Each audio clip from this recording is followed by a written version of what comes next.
YouTube, we got YouTubers that became murderers. Like almost crap, Brandon Cage, 1 mil. Let's get it. American scientist who was working as a professor of molecular biology in Dresden, Germany.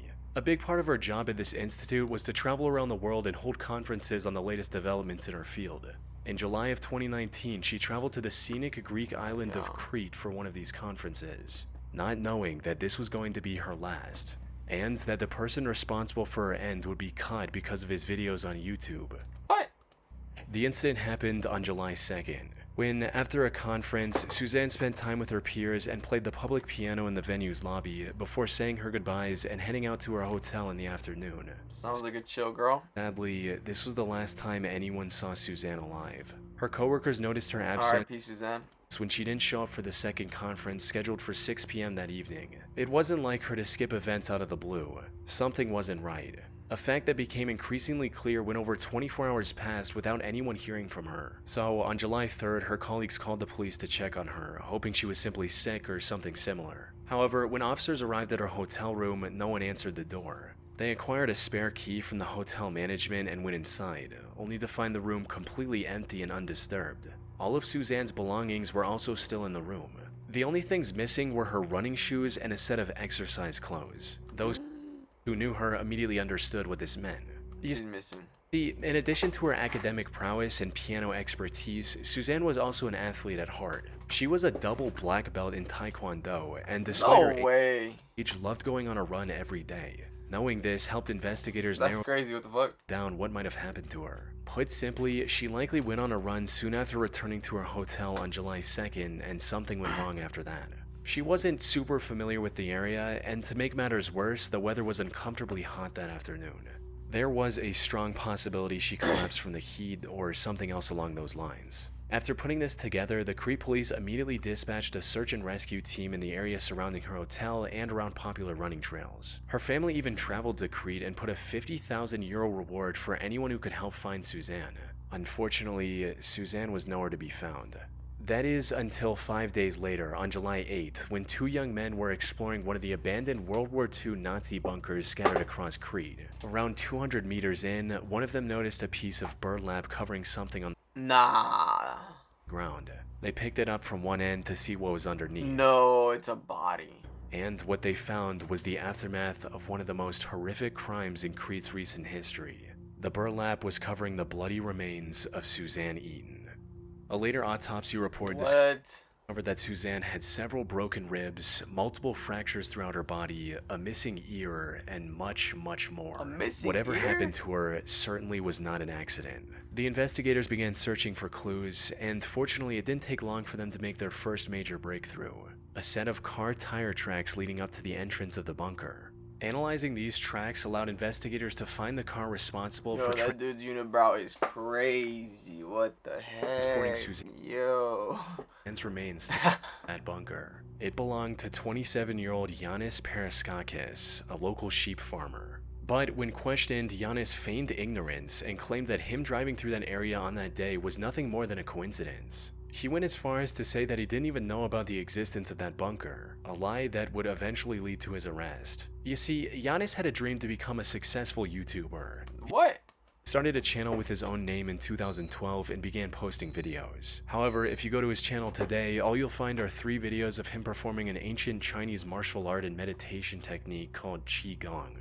No. That's because a couple days before Suzanne's body was discovered, Yanis deleted every other video on his channel. And once authorities recovered some of these deleted videos, it became clear why. You see, most of these deleted videos involved Yanis exploring abandoned World War II bunkers, including the one where Suzanne's remains were discovered. This contradiction gave the authorities the go-ahead to formally arrest him on July 15. It also allowed them to investigate him further, and the evidence they discovered was overwhelming. As it turned out, the land where this bunker was located was owned by Yanis's family. What?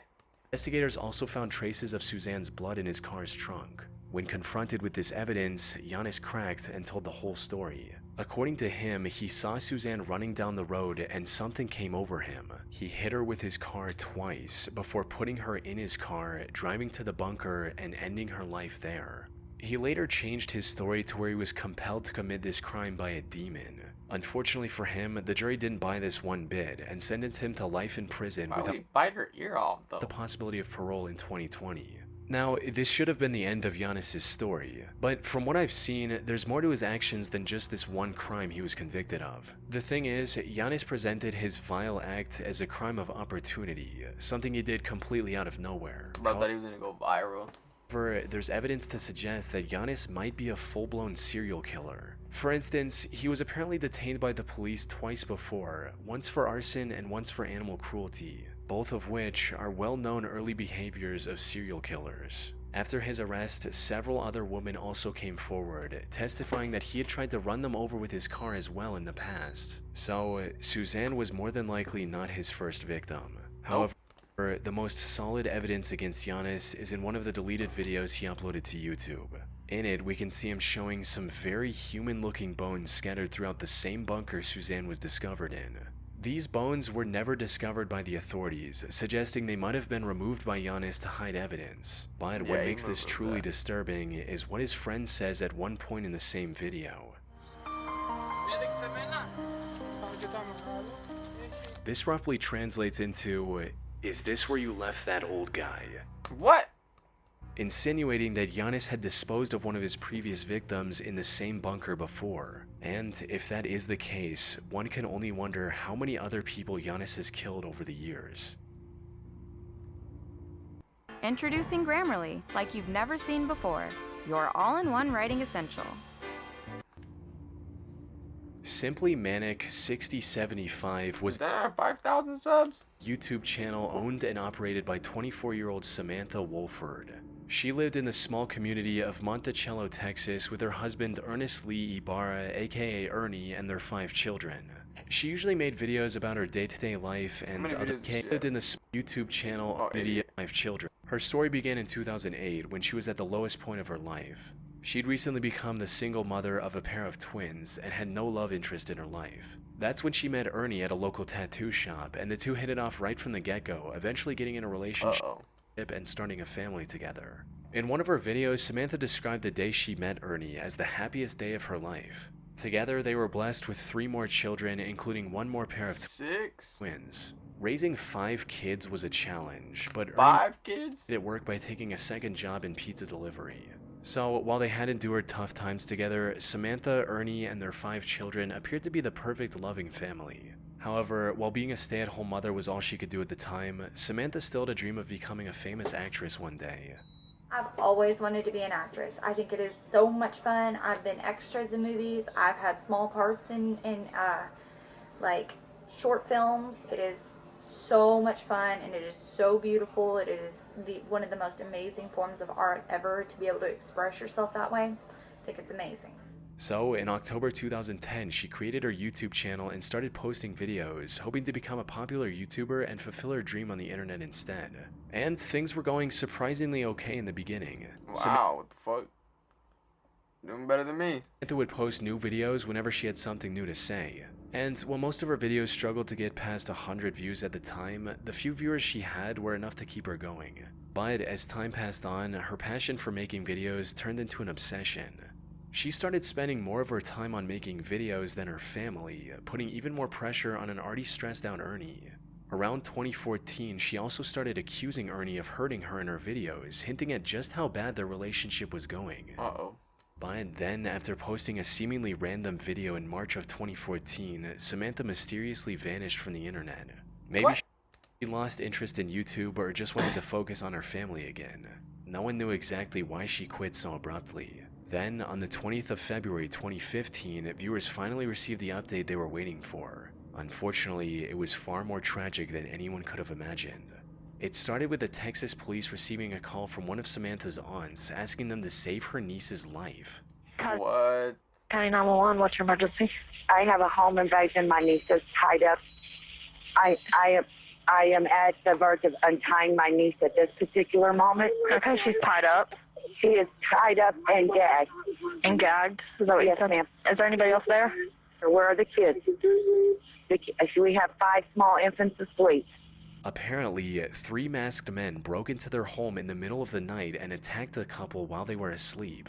The intruders then tied Samantha in her bedroom and after hitting him with a gun a few times, kidnapped Ernie. Samantha somehow managed to get her ties loose enough to call her aunt, who then contacted the police after arriving at Samantha's home herself. By the time officers arrived, Samantha's aunt had set her free from the restraints. The kids were fortunately safe as well. However, what made this whole situation strange was that the intruders didn't take anything else from their home besides Ernie. And just from took Ernie? People who knew him personally, Ernie wasn't the type of guy to make enemies with dangerous people. Put simply, investigators sensed something fishy with the whole situation. But all that going on in comparison to the main objective, which was to save Ernie as soon as possible. Unfortunately, Samantha didn't know anything that could give investigators their first clue. With no other option, the officers took Samantha to the station for further questioning, hoping to extract any useful information they could from her. But what none of them expected was that Samantha would change up her story completely after entering the interrogation room.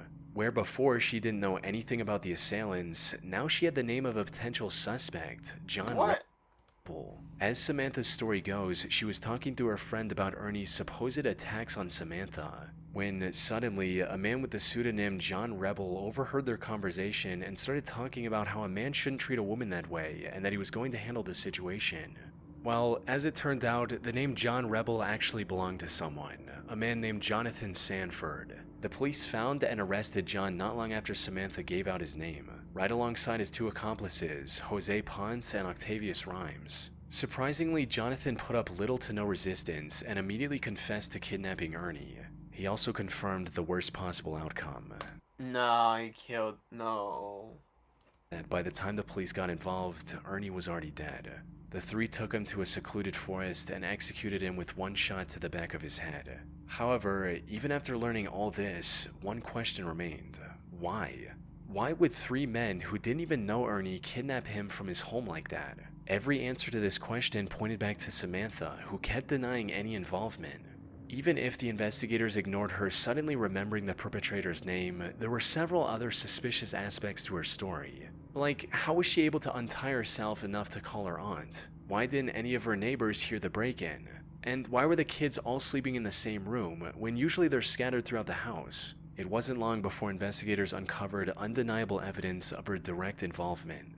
This included instruction messages she sent to Octavius when the officers were trying to call Ernie's Damn, she set him up. phone, which he had on him. These read, "Kill his phone, shut that down, ditch phone, move." There was no doubt about it at this point. Samantha was in colluding with her husband's killers. And as the investigation went on, the real story came out as well. Samantha had apparently become addicted to the idea of becoming a famous YouTuber, and her neglect of the kids became a constant source of fighting between the couple. But instead of resolving the issue like a responsible adult, Samantha colluded with her friend's boyfriend to hatch a cartoonishly evil scheme to get rid of Ernie. They first wanted to plant hard drugs in his car and get him friend's boyfriend. That's not her friend. Arrested, but later made the hard boyfriend's friend decision that taking his life would be much easier. There's also a chance that Samantha went with the murder plan because it would have brought her more attention on YouTube. She was eventually sentenced to 149 years in prison for killing her own husband, leaving her 5 children completely orphaned in the process. Wow. She's so fucking stupid.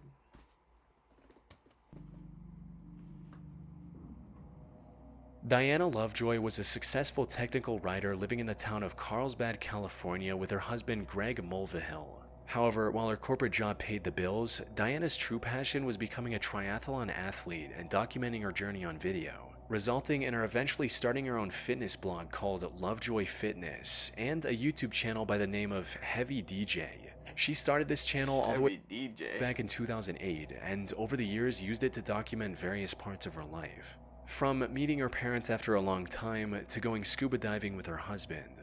At one point, she even tried to become a cooking show host of sorts. Okay, my bad. That smells nice. Unfortunately, her channel never really took off, forcing her to eventually cut her losses and move on with her life in March of 2012. Or at least that's what it looked like from the outside. In reality, Diana's reason for abandoning her YouTube channel was kind of wholesome. You see, Diana and Greg had been trying for a baby for years by this point. Tragically, Diana had suffered 8 different miscarriages and was quickly losing hope. But then, in September of 2012, the two were blessed with a perfectly healthy baby boy, marking an end to their struggle. However, what should have been a moment of Oh no, I remember this one. No way, this was her. celebration started a downward spiral of lies and betrayal. Yo, she tried to set up her boyfriend, and her boyfriend ended up living. Eventually culminating in an assassination attempt. Things started going downhill when just a few months after the birth of their son, Greg lost his job, leaving Diana as the sole breadwinner. The stress of the previous miscarriages, combined with the crushing weight of having to support a family in an extremely expensive city all on her own, spelled disaster for their marriage. It wasn't long before the two were constantly fighting with each other. Things escalated even further on July 9, 2014, when Greg returned home only to see a police officer waiting for him at the door. The officer explained that Greg wasn't allowed to enter his own home because, as it turned out, Diane had accused him of attacking both her and their son. Nah.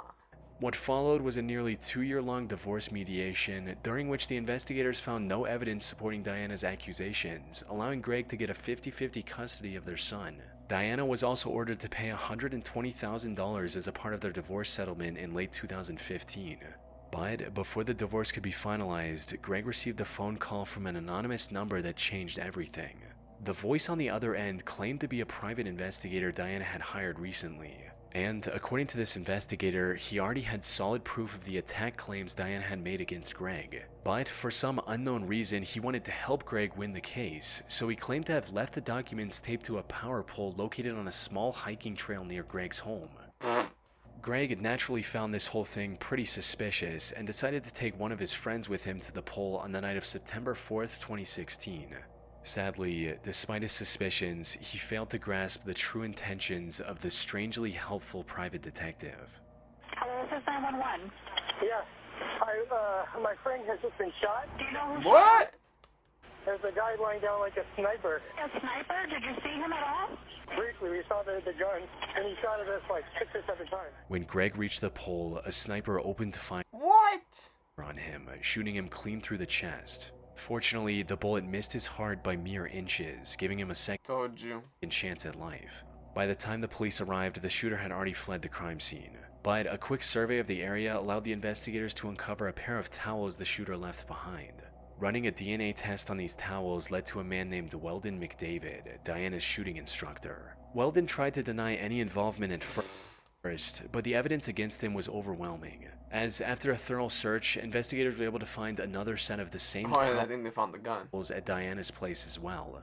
They had also received CCTV footage of Diana buying the burner phone Weldon later used to lure Greg into the secluded area.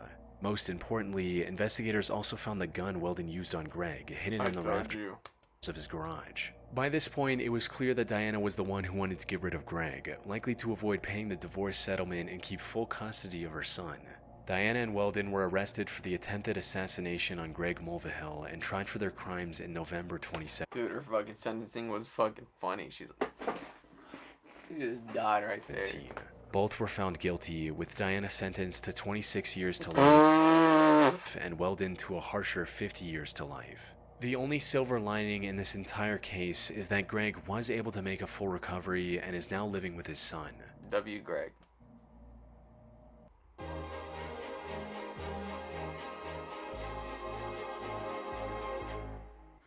With Premium Light, my fans can watch me discuss very important topics ad-free. Like what? I'm never giving up on this YouTube, y'all. So sorry. The Gunnar Runar 87 channel on YouTube seems oddly wholesome at first glance. It's owned by an Icelandic boy named Gunnar Runar Sigthorsson and contains a single 3.5-minute video of him confessing his feelings to the girl he loves. The title translates to English as My Confession to Hildur. In it, he says things like, Hún án efa sérstakasta manneskja sem ég nokkuð tímann hitt. Ég verð svo ótrúlega glaður bara að vera nálægt henni. Það þarf ekki meira. Og þetta ætlað þér því að ég held sig orðinn ástfanginn með þér. What? However, this seemingly heartfelt love letter turned out to be the key to solving one of the most horrific crimes in recent Icelandic history. No way. And it all led back to Gunnar and the troubled life he had as a child. You see, Gunnar didn't have a mother growing up, resulting in him getting extremely close with his father. However, on the night of September 20th, 1996, when Gunnar was just 9 years old, his father decided to end it all using a gun. What made this already messed up situation even worse was the fact that Gunnar was in the room with his father and witnessed everything. What? Unsurprisingly, this took a heavy toll on Gunnar's mental health. He withdrew from the world and refused to accept his father's death as reality. Everything seemed hopeless for Gunnar. That is until primary school, when he met a girl named Hildur and instantly became infatuated with her. He'd admired her throughout school and into adulthood, but never found the courage to make a move, fearing he'd lose his only close friend. However, things changed in 2009 when Hildur got engaged to a man named Hannes. This gave Gunnar Damn. push to do something about his feelings. But given his shy personality, he still couldn't confront Hildur directly. So, in March of 2009, he created a YouTube channel and uploaded his confession on there. Hildur never reciprocated his feelings, but the two remained friends. Even Hannes, Hildur's now husband, didn't seem to mind Gunnar's company, something he likely regretted deeply just a year later. Fuck. It all went down on the 14th of August 2010. Hildur was invited to a party that Gunnar was attending as well. But things got a bit out of hand, and Hildur ended up drinking too much and passing out.